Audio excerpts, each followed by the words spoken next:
எனவேதான் தாகம் உள்ளவன் மேல் தண்ணீரை, ஆமே, வறண்ட நிலத்தின் மேல் ஆறுகளை ஊற்றுவேன்.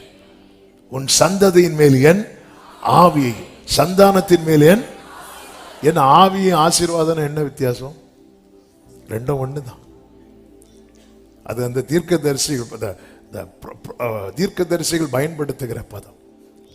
ஆவி வேற, ஆசீர்வாதம். அந்த ஆவி எங்க இருக்கிறதோ, அவருடைய அபிஷேக தைலம் யார் மேல் ஊற்றப்படுகிறதோ அவர்கள் ஆசீர்வாதமாய் இருப்பார்கள்.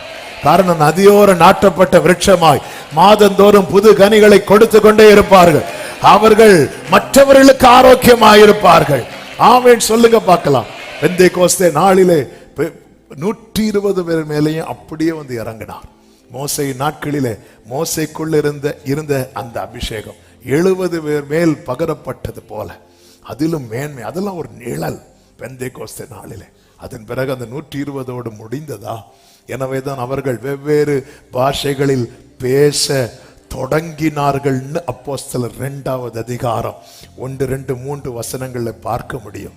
பேச தொடங்கினார்கள், எங்கேயுமே முடித்தார்கள் என்று பைபிள்ல இல்ல. அதன் அர்த்தம் என்ன? இன்னைக்கு ஆவியானவர் பின்மாறியை ஊற்றி கொண்டுதான் இருக்கிறார். சில சொல்லுவாங்க அதெல்லாம் முடிஞ்சு போச்சு. அவங்களுக்கு முடிஞ்சு போச்சா இருக்கும். பைபிள்ல இருக்குதா? அதெல்லாம் ஒளிந்து போன்னு என்ன சொல்லப்பட்டிருக்கிறது? நிறைவானது வரும்போது. இங்க நம்ம ஆங்கிலம் பேசினா அது அந்நிய பாஷை.